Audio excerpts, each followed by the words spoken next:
Alô pessoal, boa noite, boa noite, boa noite. Estamos começando aqui mais uma edição do nosso querido Clube FIA Live. Ou talvez nem tão live assim. Ou é live. O programa se chama Live, o Clube FIA Live, mas hoje não é live, tá? É live, mas não... Eu não tô ao vivo. Pronto, explicando assim. Como eu já tinha falado na última edição da live, que foi live, que foi ao vivo, essa semana eu tô viajando um pouquinho, então esse programa ele tá gravado, então é uma edição gravada do Clube FIA Live. Então, o programa chama Live, mas é gravado. Acho que eu expliquei. Como comentaram na live passada, é o Nod do multiverso. Pois é, porque eu tô aqui e na verdade eu não tô aqui. Vocês entenderam?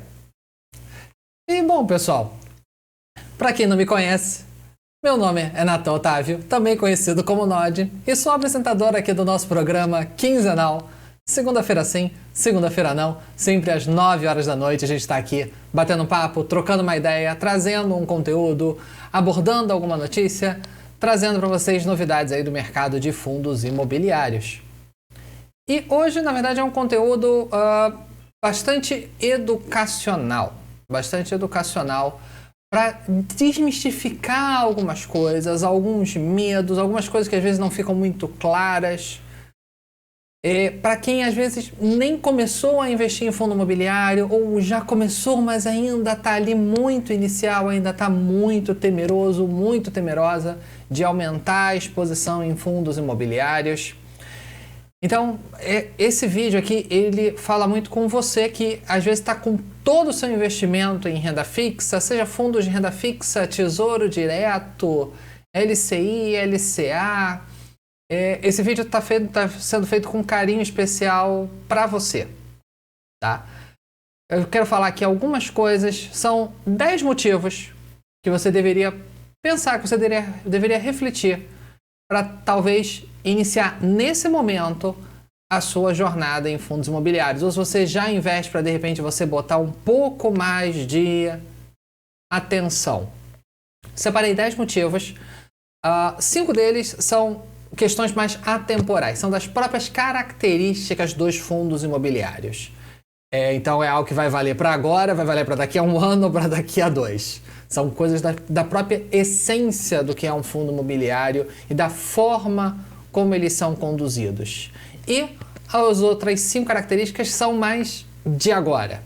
Agora, de 2023, esse vídeo está indo ao ar em 15 de março de 2023.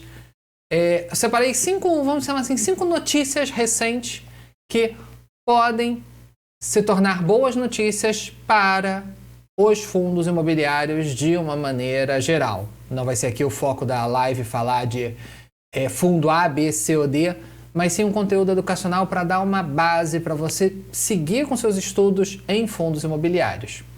Legal? Então, vamos lá. 10 motivos para investir em FIIs, especialmente para quem é investidor de renda fixa.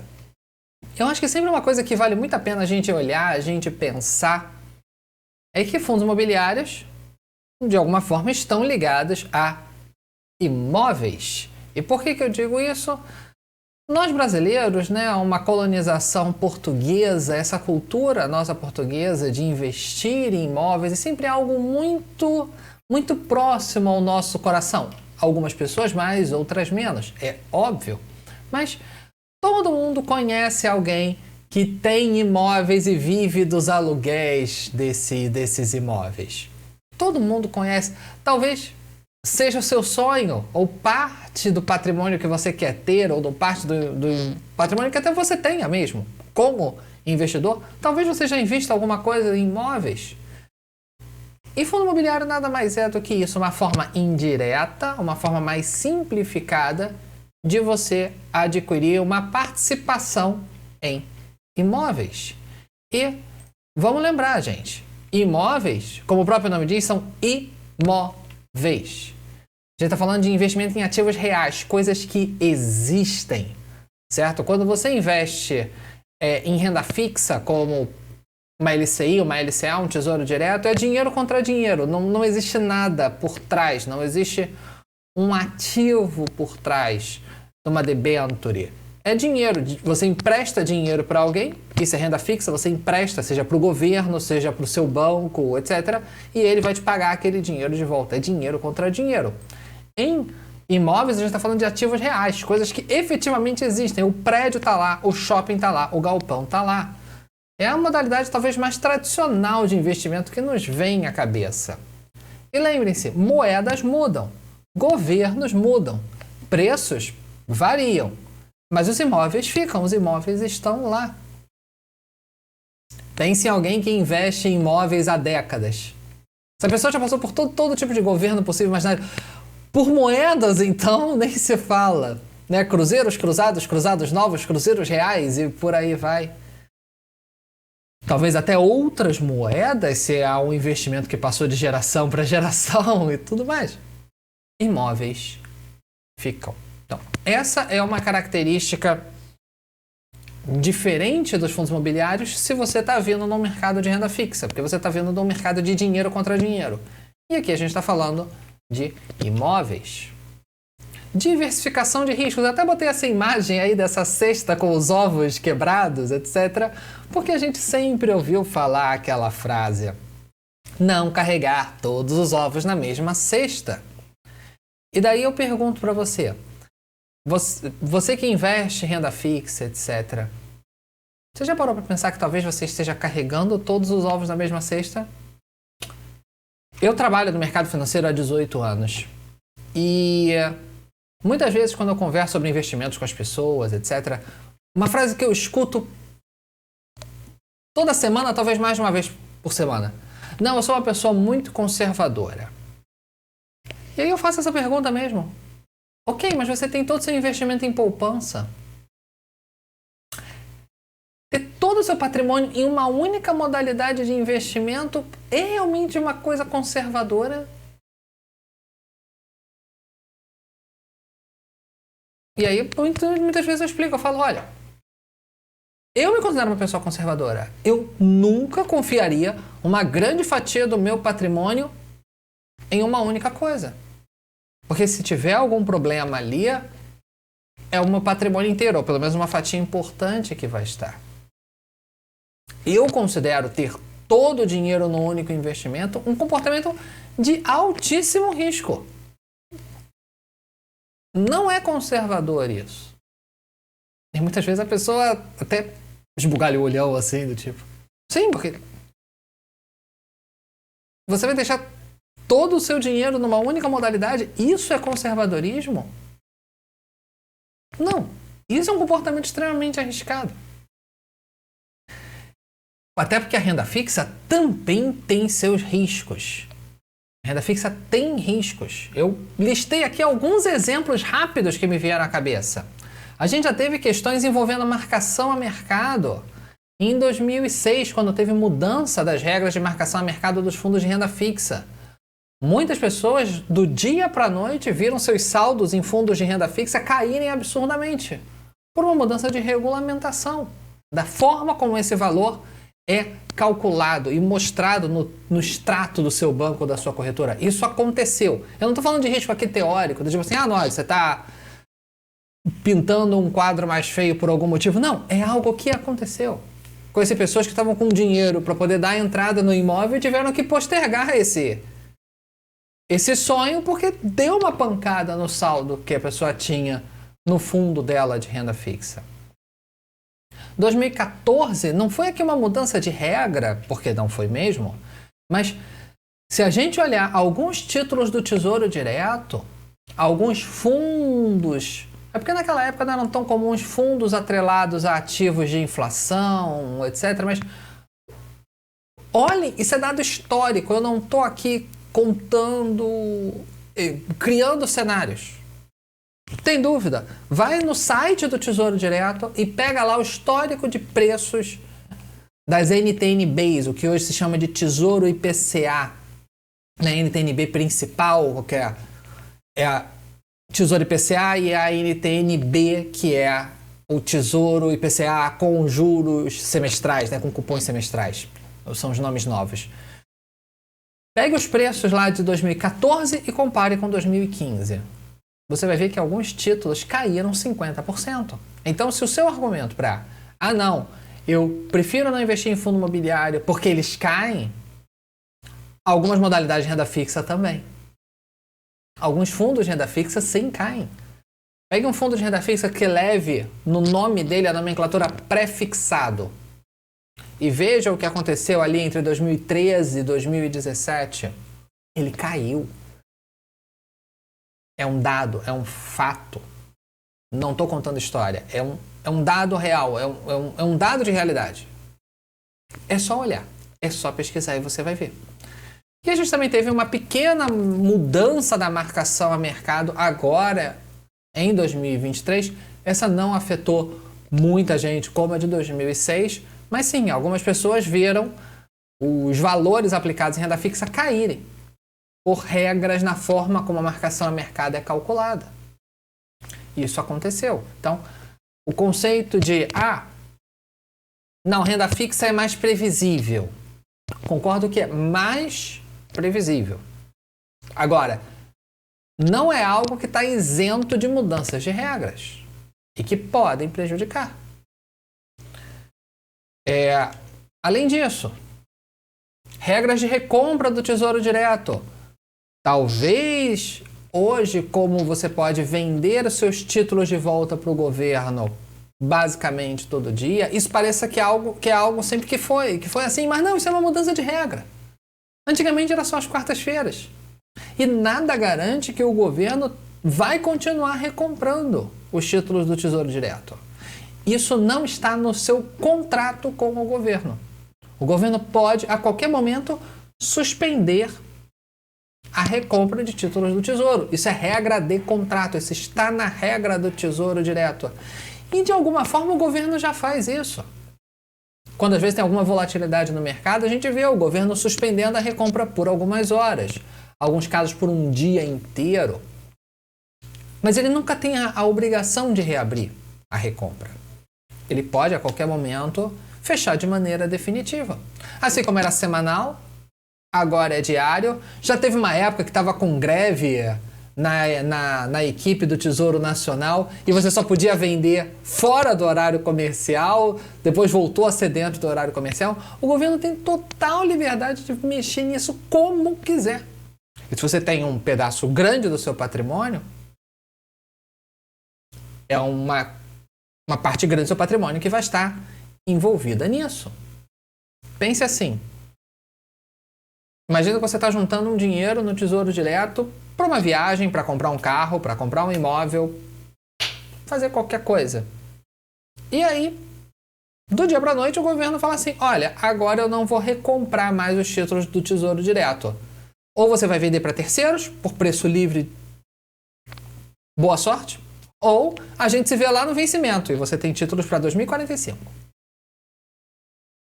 Se você tem dinheiro investido em Tesouro Direto, eu não vou dizer que isso é um risco, isso é uma regra.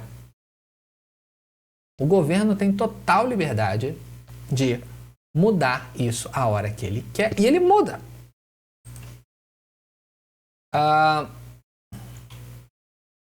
E aí eu deixo a pergunta, vai confiar mesmo em político? Porque quando você investe no Tesouro Direto, você está emprestando para o governo federal, operado por políticos. Se você investe num fundo ou renda fixa, a quase totalidade desse valor está alocado em papéis do governo, que é o equivalente ao Tesouro Direto. De qualquer forma, você está emprestando dinheiro para o governo federal. Você realmente está confortável de ter uma parte importante do seu patrimônio emprestada e operada por políticos? É realmente isso que te deixa confortável? Isso realmente é um comportamento conservador? Uma outra questão para se pensar. Isenção de impostos. Ninguém gosta de pagar imposto. Essa aqui é a verdade. Fundos imobiliários não tem come cotas. Se você investe em fundos de renda fixa, em fundos multimercado, você já deve ter visto isso. Final de maio, final de maio vai acontecer isso. E final de novembro também, de 6 em 6 meses. Todo final de maio, todo final de novembro, o governo vai lá, queira você, queira não, e morde um pedaço dos lucros que você teve naquele semestre. É o chamado come cotas. Você perdeu aquele dinheiro. Está gasto com impostos. E lembre-se, você não perdeu só aquele dinheiro. Porque eu ouço esse argumento falho, esse argumento quase que mentiroso. Falar, não, poxa, Nod, mas outros investimentos, o Tesouro Direto só paga no final. E aí a pessoa fala assim, mas o Come Cotas vai comer agora, mas vai comer menos no final, o Tesouro Direto vai comer muito no final. Não é essa conta. Essa conta não é justa. Porque você não está só tomando a mordida. Você não está perdendo só os, sei lá, R$1.000 que o governo está comendo do seu fundo de renda fixa agora em maio. Não. Você está perdendo esses R$1.000 e tudo que lhe ia render no tempo que você deixasse seu dinheiro parado. Já pensou isso em anos? Quanto você perdeu com Come Cotas? Os fundos imobiliários não têm Come Cotas. Nem em maio, nem em novembro, nem em nenhum outro mês do ano. Simplesmente não tem. Você não paga imposto de 6 em 6 meses. Simplesmente por estar lá com o investimento. Além disso, os rendimentos são isentos, ou seja, aquele dinheiro que você recebe do que seria o aluguel dos imóveis de um fundo imobiliário, que no mundo de fundos imobiliários a gente chama de rendimentos, mas é o aluguel, grosseiramente falando, você não paga imposto de renda. Se você tem um investimento em imóveis e você recebe aluguel, ali você paga imposto de renda. Em fundo imobiliário não, você recebe o aluguel limpo de impostos. Você só vai ter imposto se você vender suas cotas com lucro. Então, se você comprou cotas, se você comprou 10 cotas a R$1.000 e elas viraram R$1.200, você vai pagar 15%, 20% sobre o que rendeu, sobre os R$200 que rendeu. Mas só se você vender. Se valorizou e você não vendeu e você continuou com o seu patrimônio, beleza, você não gasta nada. Você não gasta nada. Então, quer dizer, você pode carregar uma posição por anos a fio, ficar recebendo os aluguéis, não gastar imposto de renda nenhum e nunca pagar imposto, porque você não vai pagar sobre os rendimentos e enquanto você não vender, você não pagou. E se lá na frente você vender e de repente tiver no mesmo preço que você pagou, também você não vai pagar. Você só paga sobre o lucro. Então, se você de repente não teve lucro porque as cotas caíram, beleza. Você recebeu... Pegar um exemplo simples. Você comprou por R$100.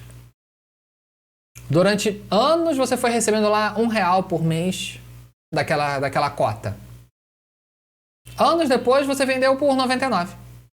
Você não pagou nada de imposto. Não pagou nada. Porque os rendimentos são isentos. Então, o R$1 que você ganhou todo mês durante anos, de uma cota, se você tinha mais cotas, claro, você recebeu mais dinheiro, você não pagou nada de imposto. E lá na frente você vendeu às vezes por um preço mais baixo, não pagou imposto. Simples assim. Tenta fazer isso com imóveis. Outro fator, transparência dos fundos imobiliários. Os fundos imobiliários, em geral, eles são investimentos bastante transparentes. Pergunta a você que investe em fundos de renda fixa. Em que o seu fundo investe? Você sabe exatamente o tipo de investimento que ele faz? Ou você também se surpreendeu quando o seu fundo de renda fixa caiu no começo agora de 2023 porque quando você descobriu que ele tinha dinheiro emprestado para as americanas? Ou quando ele caiu lá em 2017, quando você descobriu que seu fundo de renda fixa tinha dinheiro emprestado para a Oi? Porque debêntures são empréstimos. Se ele tinha debêntures da Oi, ele tinha emprestado dinheiro para a Oi. Se ele tinha debêntures da Americanas, ele tinha emprestado dinheiro para as americanas. Você sabia disso? Você acompanhava os investimentos que seu fundo de renda fixa fazia? Ou não? Seu gestor de fundo de renda fixa te manda um relatório mensal? Seu gestor de fundo imobiliário, sim. Os fundos imobiliários divulgam relatórios gerenciais Não é um documento obrigatório, mas praticamente todos eles divulgam, e praticamente todos eles divulgam mensalmente. E são relatórios razoavelmente didáticos. É claro que sempre vai ter um que é um pouco mais explicado, um que de repente é um pouco mais técnico, um que de repente você gostou do relatório, achou ele bem explicado, outro que você não gostou, mas no geral são relatórios bem explicados, são relatórios feitos para o investidor entender o que está acontecendo. Quais são os imóveis? Quem são os inquilinos? Qual é o prazo dos contratos? Quanto que está dando de aluguel? Se o imóvel está fazendo uma obra, quanto aquilo está custando? Isso é entregue para você mensalmente, isso é publicado na internet e você pode acompanhar aqui no Clube FI. Mensalmente o gestor divulga.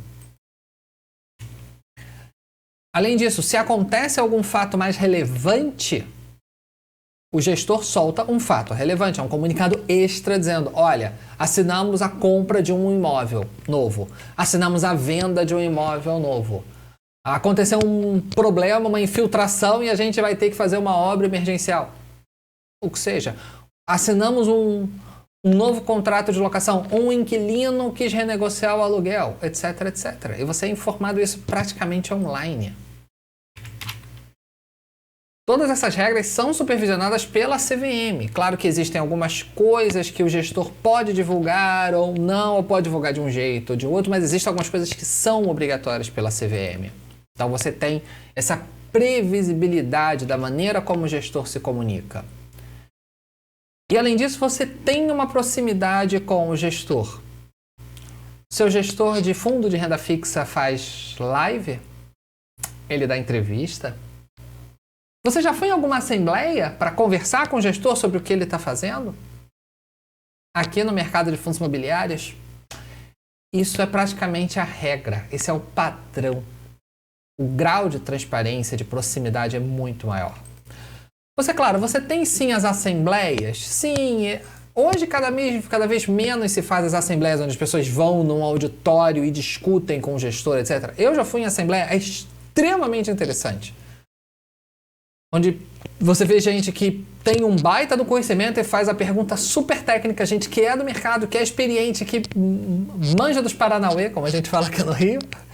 E pessoas extremamente simples que investem porque conhecem os imóveis, porque viram as fotos, porque leram o relatório, gostaram e vão fazer perguntas extremamente simples e o gestor responde tudo da mesma forma, com o mesmo tom. Ele responde a dúvida e tira a dúvida ali na hora, para todo mundo escutar. Muito gestor dá entrevista pelo YouTube, aqui mesmo no Clube FI. Toda semana tem vídeo do Arthur entrevistando algum gestor, ou quase toda semana entrevistando algum gestor ou algum outro profissional de mercado, etc, etc. Tá lá. Ele dá entrevista, ele dá a cara a tapa. Eu mesmo já entrevistei gente aqui também. Não é geralmente o padrão de programa que eu faço, mas já entrevistei também gente aqui. Redes sociais, muito gestor tem rede social e ele faz live, ele posta stories no Insta, ele posta novidades no Instagram, no Facebook, etc. E tá lá, faz um fechamento do mês, etc. Olha o grau de proximidade que você tem. E-mail, sim, você pode mandar e-mail para o seu gestor e tirar alguma dúvida. A maioria deles responde de maneira clara. E você tem um espaço RI aqui no site do Clube FI. Cada fundo imobiliário tem uma página e muitos deles o gestor habilita ali o espaço RI onde você pode mandar uma mensagem e ele vai te responder por ali. Você tem isso no seu fundo multimercado? Agora, pessoal, esses são 5 pontos assim um pouco mais atemporais, digamos assim, né? Ou seja, daqui a um ano essas verdades continuam valendo as mesmas, há um ano atrás já eram as mesmas. Mas eu quero trazer 5 coisinhas mais atuais, notícias que realmente saíram nos últimos dias, nas últimas semanas, para de repente você refletir. Então vamos lá. Tendência da queda de juros. Hoje a Selic está em 13%, quase 14%, mas a projeção do mercado é que ela feche o ano de 2023 em 12,5%, para 2024 para 10%. Então isso tem um impacto direto naqueles fundos que são ligados à Selic e ao CDI, que é a maioria. Mesmo fundos multimercados, geralmente tem grandes partes do seu capital alocado em fundos que vão estar indiretamente ou diretamente ligados à Selic e ao CDI. Selic e CDI são dois índices econômicos, mas eles são praticamente iguais. Um sobe, outro sobe, um cai, outro cai. Então aqui tem diferença. Economistas vão estar querendo me matar por eu dizer que é quase a mesma coisa, mas é quase a mesma coisa, tá? Então assim, quando eu falar Selic ou CDI, entendam que é a mesma coisa. Então aquele seu fundo que você tem no seu banco, na sua corretora com o nome de CDI ou Selic, vai render menos. Tô rogando praga? Não. Se ele é atrelado ao CDI, à Selic, e esses índices caíram, o rendimento dele vai cair. E aí, de repente, você que estava acostumado a receber um certo valor, né, um certo rendimento, você vai ficar igual essa menina da foto, do tipo, cadê meu dinheiro? Por que agora não rende tanto? Eu tô avisando. E claro, naturalmente, com a renda fixa rendendo menos, os ativos de renda variável começam a se valorizar. Porque as pessoas, quem está de olho já está vendo que a renda fixa vai começar a render menos. Pode ser mês que vem, pode ser no outro, mas a menos que aconteça alguma mudança brusca no mercado, é isso que está dado pelo mercado. É isso que o mercado entende que vai acontecer, sabe que vai acontecer. Então muita gente já começou a migrar para a renda variável. E isso a gente vê diretamente nos fundos imobiliários. O IFIX, né, que é um índice, né, uma média do mercado de fundos imobiliários, aumentou, né, teve ganhos, né, teve variações positivas em 5 semanas acumuladas. E não foram ganhos pequenos de 0,1, 0,2, não. Estou falando de 5 semanas seguidas de praticamente todas as semanas acima de 1%. Semana passada para vocês, essa semana que eu estou gravando, né? Problemas de multiverso. Vocês estão vendo na segunda. Então, semana passada, vou falar no calendário de vocês. Semana passada, o IFIX subiu 2%. Numa única semana. Se pegar os últimos 30 dias, ele bateu mais de 6%. Porque as pessoas estão migrando para os fundos imobiliários. A demanda aumenta, os preços sobem e as cotas valorizam. E quanto mais cair a taxa Selic, a tendência natural é que os fundos imobiliários se valorizem. Outra notícia, o PIB do Brasil surpreendendo. Eu tenho lido muito relatório de economista que estava dando, a gente imaginava que o PIB ia subir em 2023 de 0,8%, e agora ele já está falando de 1%. Outro falava de 1%, já está falando de 1,3%. Por que isso tem acontecido? Em resumo do resumo, a China tem se recuperado de uma forma forte. China compra muito do Brasil, a gente está falando principalmente de commodity, muito minério de ferro, outras commodities agrícolas, etc. A Índia também está se recuperando e ela também compra do Brasil. Então, a gente tem um aumento de exportações. O Brasil está vendendo cada vez mais para fora. A nossa balança comercial está cada vez mais positiva para o nosso lado. Então, as empresas precisam buscar espaço. Estou falando de tanto área de logística, para galpões, para vender, para transporte, etc., quanto escritórios para administrar isso. É uma tendência natural. Não, você quer dizer que isso vai acontecer com todos os fundos? Claro que não, gente, eu não tenho bola de cristal. Agora, a tendência é essa. Alguns fundos, claro, vão render mais, outros vão render menos, outro vai ter um problema e vai cair. Mas a tendência é que quanto mais o PIB cresce, mais as empresas crescem, mais espaço elas precisam, mais elas precisam alugar espaço. O aluguel dos espaços fica cada vez mais caro. Isso ajuda os fundos imobiliários, que vão poder cobrar aluguéis maiores, suas cotas vão valorizar e tudo mais. Também, outra notícia recente, geração de empregos. Só em março, o CAGED, né, que é do Ministério do Trabalho e Emprego, registrou um aumento de 195 mil pessoas empregadas. O acumulado do primeiro TRI de mais de 500 mil de pessoas empregadas. E aqui, para deixar muito claro, eu estou falando de empregos formais. O CAGED, que é o Cadastro Geral de Empregados e Desempregados, ele mede se a pessoa está empregada com carteira assinada ou não. Então, o desempregado que conseguiu um bico de camelô, ele ainda é desempregado para o CAGED. A pessoa que se demitiu da carteira assinada e foi ser empreendedor, ela é demitida no CAGED. Então, a gente está falando de carteira assinada, a gente não está falando de emprego do IBGE. Então, que a gente está falando de pessoas com carteira assinada, que naturalmente têm uma estabilidade maior. A gente está falando de emprego formal, algo mais estrutural. Naturalmente, se as empresas têm mais funcionários, também vão precisar de mais espaço. E daí isso já dá o gancho para o outro motivo. Se tem mais empregos formais, a tendência é que a gente tenha uma massa salarial crescente. E aqui eu coloco por 2 fatores. Em primeiro lugar, porque tem mais pessoas de carteira assinada, então tem mais salário formal no mercado. Mas existe um outro motivo. Aumento do salário mínimo. Aumentou pouquinho? Aumentou pouquinho. Eu sei que aumentou pouquinho. Não tem a menor dúvida de que aumentou pouquinho. Saiu de 1.302 para 1.320. Porém, a gente tem que lembrar que isso tem um certo efeito multiplicador. Por que tem um efeito multiplicador? O salário mínimo aumenta. As pessoas consomem mais.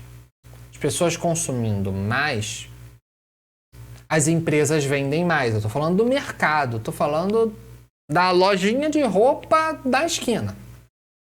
Se está vendendo mais, precisa contratar mais gente. É imediato? Claro que não. Aqui eu estou falando de algo, uma tendência. Se tem mais gente comprando na Casas Bahia, a Casas Bahia vai contratar mais vendedor para atender essas pessoas. E aí são mais pessoas empregadas, porque agora a Casas Bahia contratou essas pessoas. E essas pessoas também têm seus salários. Então o vendedor da Casas Bahia vai receber o seu salário e vai viajar. E aí a empresa aérea precisa ter mais funcionário. O hotel precisa ter mais funcionário. Aí aquela arrumadeira que foi contratada já tem o salário e vai gastar dinheiro na Casas Bahia. Então, o aumento do salário mínimo, o aumento da massa salarial, não tem só aquele aumento imediato. Ela tem uma tendência de um efeito multiplicador. Claro, gente, isso aqui... Economistas vão estar querendo me matar. Eu estou simplificando as coisas aqui. É óbvio que o salário mínimo pode aumentar, mas outros fatores inibirem esse fator multiplicador, ou até sem aumento do salário mínimo você tem um efeito multiplicador por outro lado, etc. Eu sei. Eu estou pegando aqui um monte de notícia econômica e tentando apertar num vídeo de, sei lá, vai terminar isso aqui com uns 45 minutos. Então, obviamente, qualquer análise econômica mais robusta vai explicar melhor, vai entrar com mais variáveis, etc. Não é o foco desse vídeo. Então a gente tem esse crescimento do consumo e, claro, se as pessoas vão consumir, se as famílias estão com mais renda, para quem isso é bom? A gente está falando para shopping e varejo, porque as pessoas vão para o shopping, vão gastar no shopping. Então é bom para os fundos de shopping, as pessoas vão comprar nas lojas, nos supermercados, nos atacarejos, etc. Existem fundos que têm esses tipos de imóveis. É bom para esses imóveis, é bom para os fundos que investem nesses imóveis. Para todos igual? Claro que não. Alguns mais, outros menos.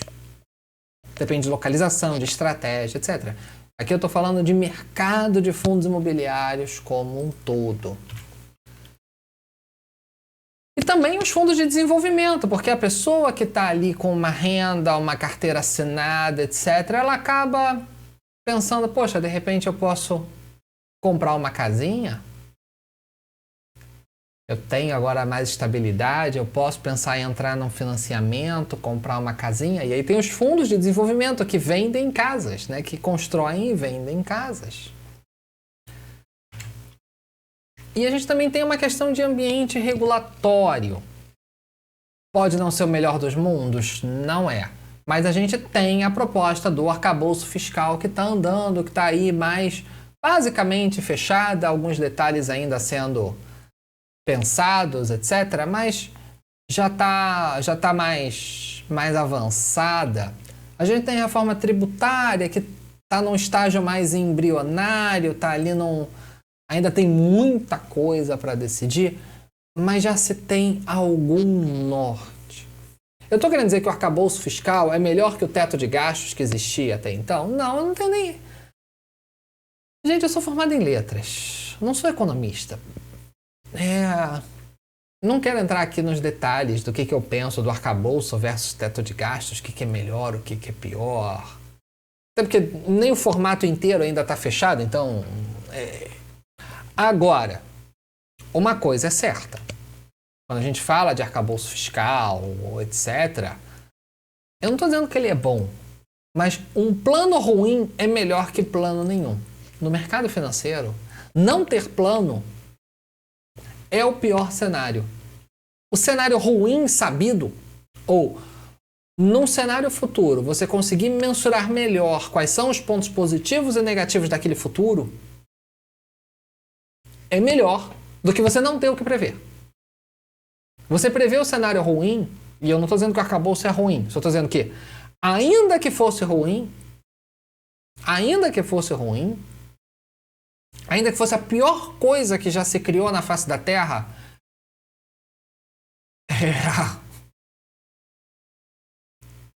ele existir e ser conhecido pelo mercado é melhor do que ele não existir.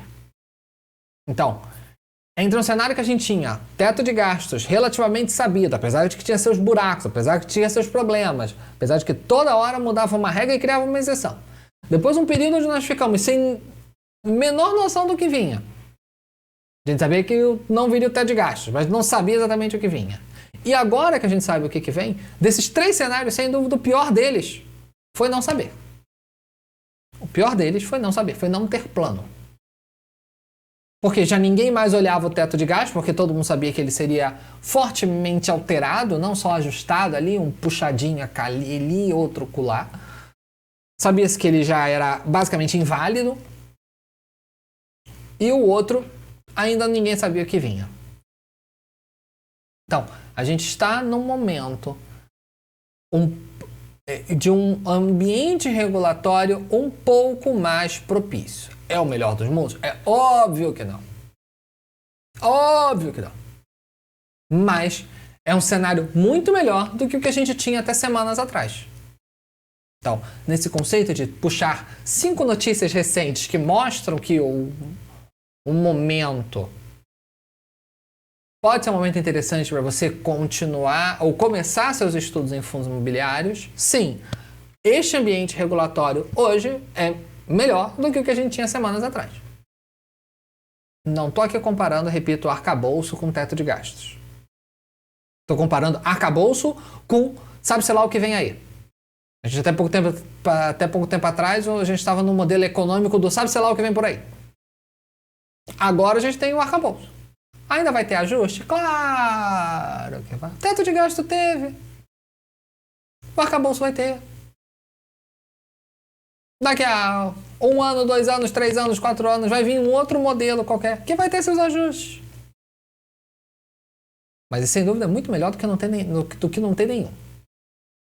Repito, para o mercado financeiro, ainda que o futuro seja ruim, ele é melhor do que não saber o que vem. A incerteza é o pior cenário. Sempre. Não existe em nenhum modelo econômico um cenário pior do que a incerteza. Porque no pior dos cenários, você se prepara. Você segura pra pancada. Porque tu sabe que vem. Agora, o pior é quando você não sabe. E você toma a pancada. Então, Foi como aconteceu com a pandemia. Foi um cenário inesperado. Ninguém estava preparado para aquilo, o que veio do jeito que veio. Em boa parte do mercado não estava preocupado para a crise do subprime. E veio. Quando você sabe que está vindo, você pelo menos se segura e... Mas você sabe que ela veio. É melhor do que não saber. E como último recado, acima de tudo, gente, eu queria não ter que dizer isso, mas eu tenho que falar, porque senão depois vão distorcer tudo. Sejam responsáveis, gente. Sejam responsáveis.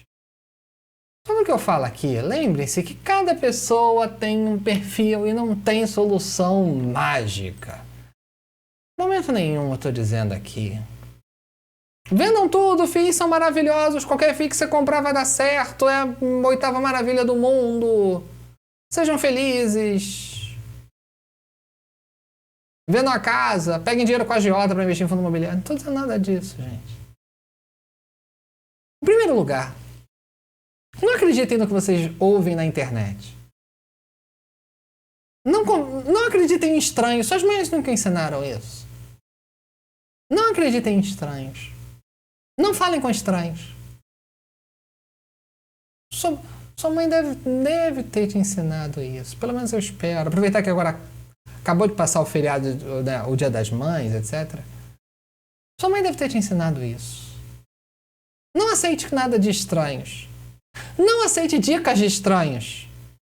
O que eu tô falando aqui, gente, é só para de repente, não sei, trazer uma ideia, trazer algo que possa talvez fazer sentido para você.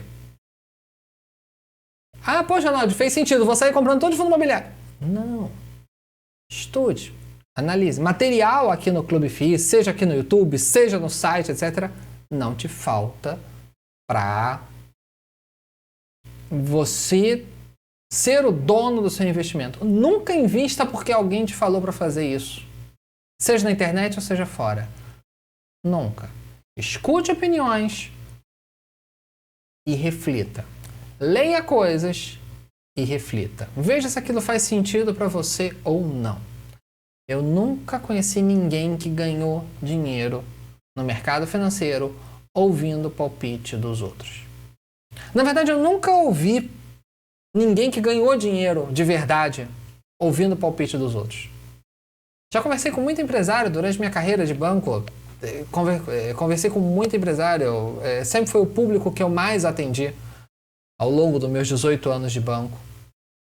E muitas vezes na conversa a gente pergunta assim, pô, mas como é que você teve essa ideia de montar essa empresa? Por que você montou? Por que você começou nessa região? Até hoje eu nunca ouvi alguém dizendo, ah não, foi meu cunhado que mandou. Ah não, foi um colega de trabalho que me falou. Ah não, foi um barbudinho maluco na internet que falou. Até hoje eu nunca vi. Quem eu vi fazendo isso se quebrou. Alguém caiu numa modinha que viu na internet, etc. Não é minha ideia aqui. Quem já conhece um pouquinho do meu trabalho sabe que não é. Mas para quem não conhece, reflita. Veja se faz sentido para você. Aqui eu trouxe 10 informações, né? 5 mais atemporais e 5 notícias mais recentes, mostrando coisas que talvez possam fazer sentido para você, que de repente está ali com seu patrimônio todo em renda fixa, todo em poupança. Lembre-se que poupança até hoje foi o único investimento em que o governo realmente meteu a mão. Não estou falando de risco, estou falando de dado de verdade. Se você está com todo o seu investimento em poupança, você deve estar muito confortável com esse risco, porque ele já aconteceu uma vez. Ok, pessoal? Galera, é isso. Essa foi a nossa live, não live, quase live. Nossa live gravada. Eu nunca sei como eu chamo quando eu faço esses programas. Clube FII gravado, não. Clube FII live, o programa se chama live. Ele está gravado. Bom, vocês entenderam. Mas espero que tenha gostado, espero que tenha feito sentido para vocês. E a gente volta a se falar no dia 29 de maio, daqui a 2 semaninhas. Aí eu já estarei ao vivo, live em live. Tá bom, pessoal? Espero realmente que vocês tenham gostado. Se gostaram, por favor, não esqueçam de deixar o like. Deixem seus comentários aqui, que a gente sempre lê e acaba trazendo isso como tema de outras lives. Espero que tenham gostado. Um forte abraço e até a próxima. Tchau, tchau.